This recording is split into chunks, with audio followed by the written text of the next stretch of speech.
Boa tarde, internauta. Eu vou começar. Boa tarde, internauta. Eu vou fazer uma leitura aqui para você de um texto, uma reflexão que eu fiz já há algum tempo, e, em consequência disso, eu não vou estar olhando aqui para a câmera, com isso sugerindo que eu esteja olhando para você e você supondo que, ao estar olhando para a câmera e olhando para você, que a gente esteja numa conversa natural, espontânea, amigável, não é? Eu sinto muito que o conteúdo que você vai receber não esteja cercado por essas características de naturalidade, espontaneidade e coisas assim.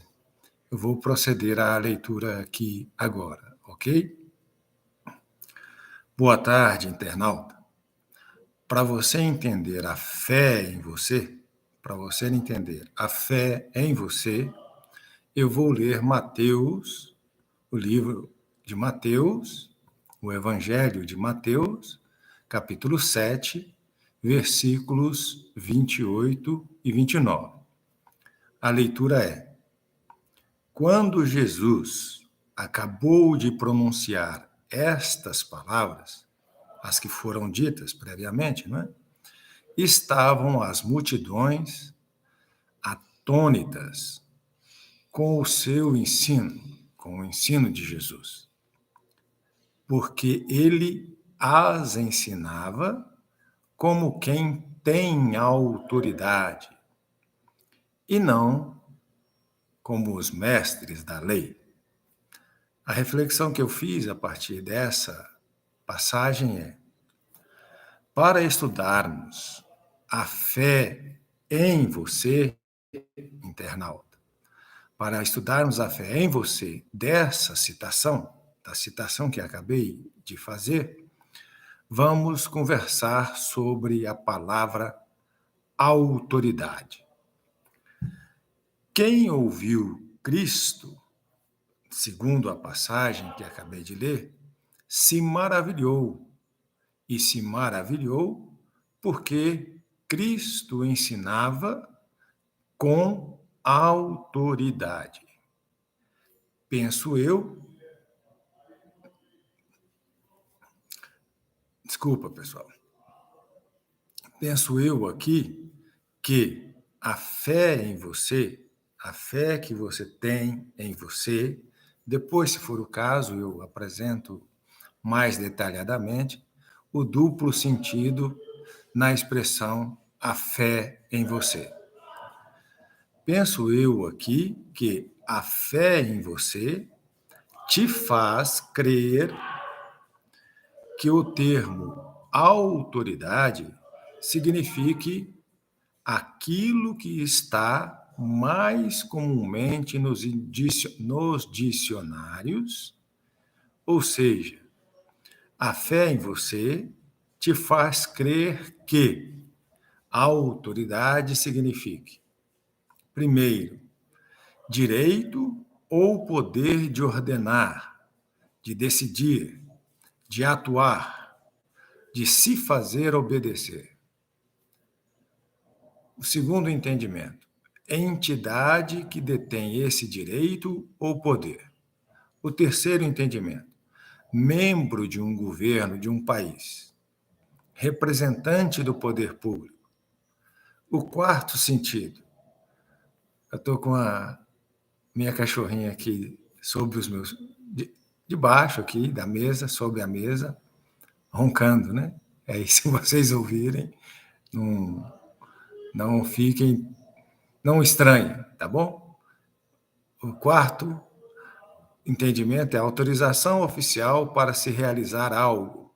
O quinto, personalidade que permite exercer influência sobre pessoas, pensamentos e opiniões. Ascendência.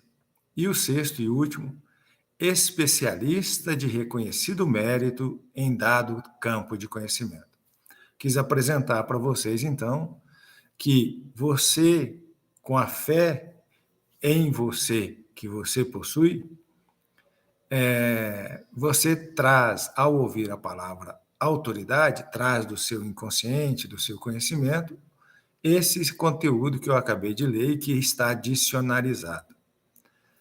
Mas há um outro sentido para essa palavra, que provém da fé em Deus.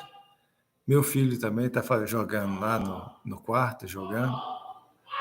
Olha que gritaria. Puta que pariu. Chegou ao ponto de assustar minha esposa. Me desculpe aí, pessoal. Mas há um outro sentido para essa palavra, que provém da fé em Deus, que surge do entendimento da palavra verdadeira, que é a palavra de Deus. E esse outro sentido é isto que vou apresentar agora. Primeiro, autoridade. É aquele que fala a partir de si mesmo. Segundo, autoridade é aquele que não repete conhecimentos, saberes, experiências de outrem. Um terceiro entendimento. Autoridade é aquele cujo ensino é original, é único, é exclusivo, é singular. Aqui, no caso, falando de Cristo, é um conteúdo verdadeiro, absolutamente. Sei que você não discordará, pois tais significados se integram naturalmente ao sentido vulgar da palavra autoridade. Mas você pode me perguntar, com que autoridade você me apresenta esse sentido, como sendo esse sentido o sentido próprio dessa palavra que está presente em Mateus 28 e 29.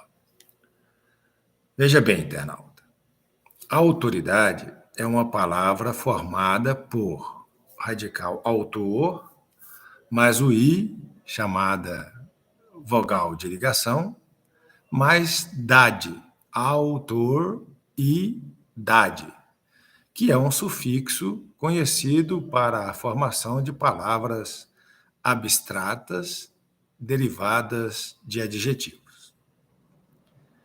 Então, veja bem, agora devemos ficar na palavra autor, ok? Apresentada para você a estrutura da palavra autoridade, abaixo nós vamos fazer a reflexão sobre o adjetivo autor.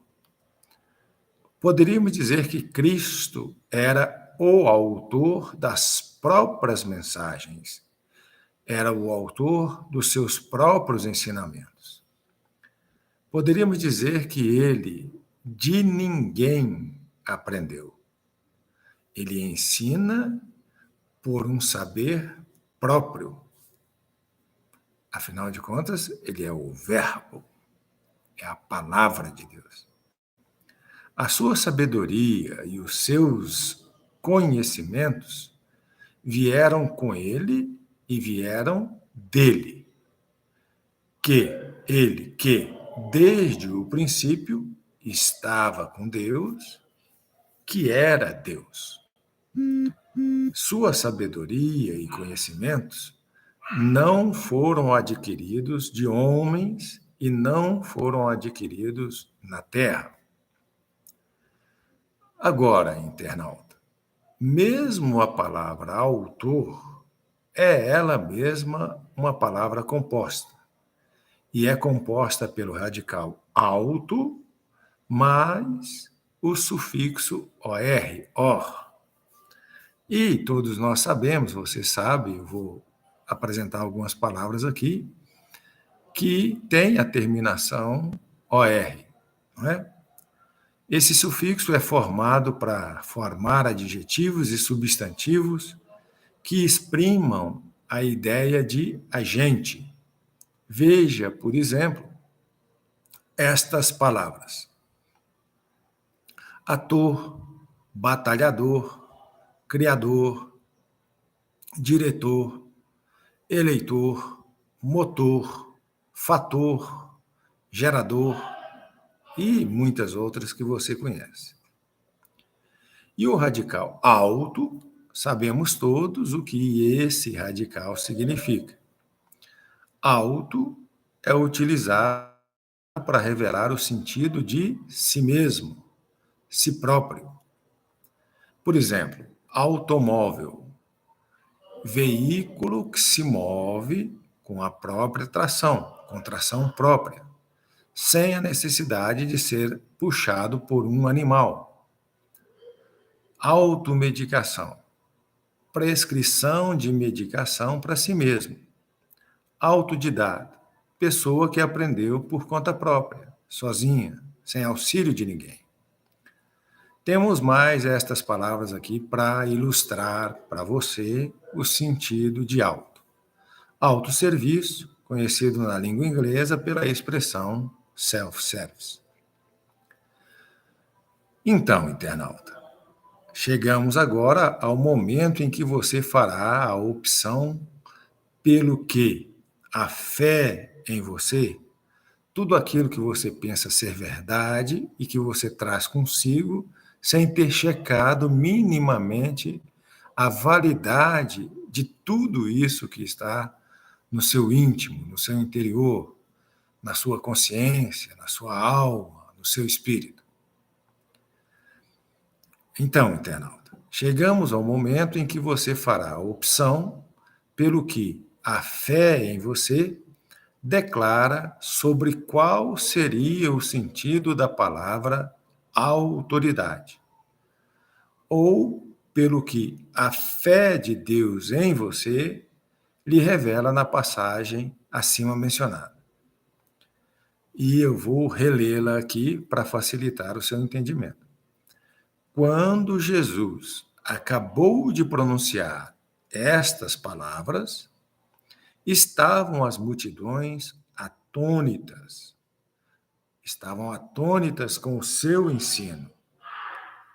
E estavam atônitas porque ele as ensinava às multidões como quem tem autoridade e não como mestres da lei, os que possuem conhecimento adquirido, aprendido. Ok, só um minutinho aí, pessoal. Vou ter que dar uma resposta aqui.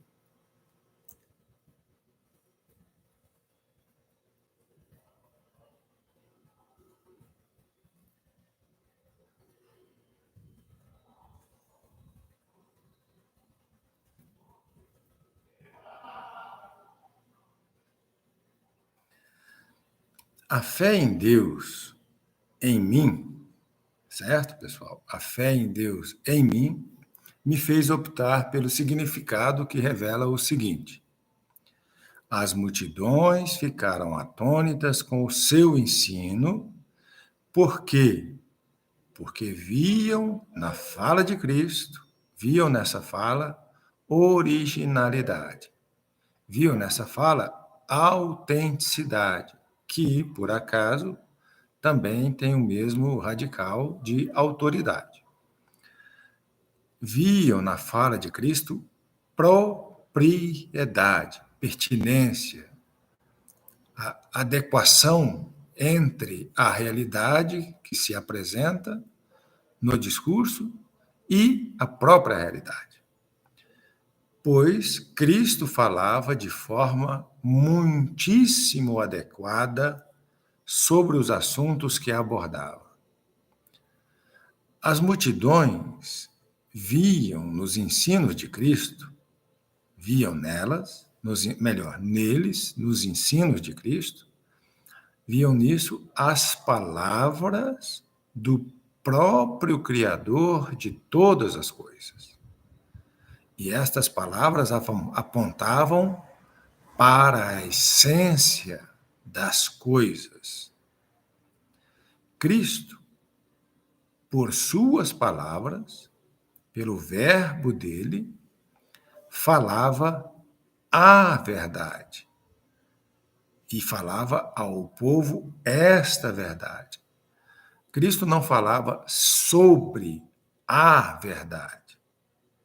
Portanto, Cristo, ao se expressar, expressava a verdade, porque ele é a verdade.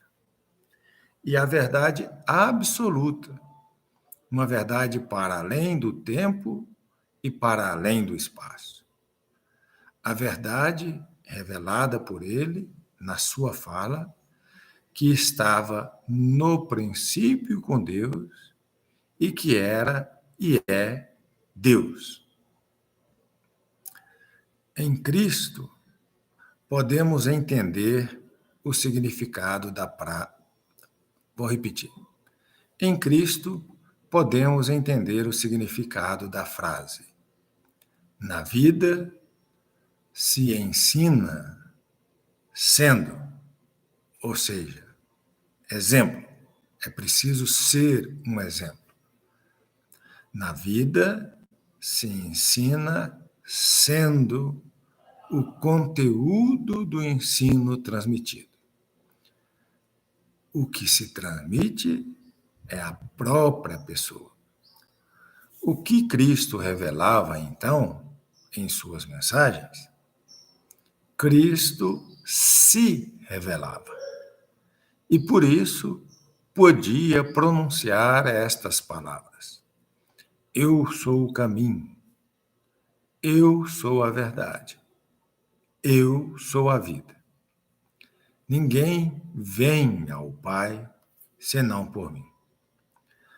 Então, internauta, aqui essa reflexão eu fiz para apresentar em um programa de rádio aqui em Sobradinho, na Sobradinho FM, uma rádio comunitária, e terminei então aqui dizendo até um próximo programa, amigo ouvinte. Um grande abraço, um bom trabalho e um bom dia. Como eu estou conversando com você pela internet, no YouTube, então eu digo até uma próxima gravação e que você a encontre aí. Se você está me ouvindo, já encontrou, né? Cada absurdo. Então, meu desejo é que você se interesse por procurar um outro conteúdo meu em um dia qualquer aí para a gente continuar interagindo, né? Este vídeo é um pouco artificial, mas creio que à medida que a gente vai se familiarizando com olhar para uma câmera e pressupor e até mesmo ver uma outra pessoa do outro lado, a gente fica mais natural. Um grande abraço. Até uma próxima gravação.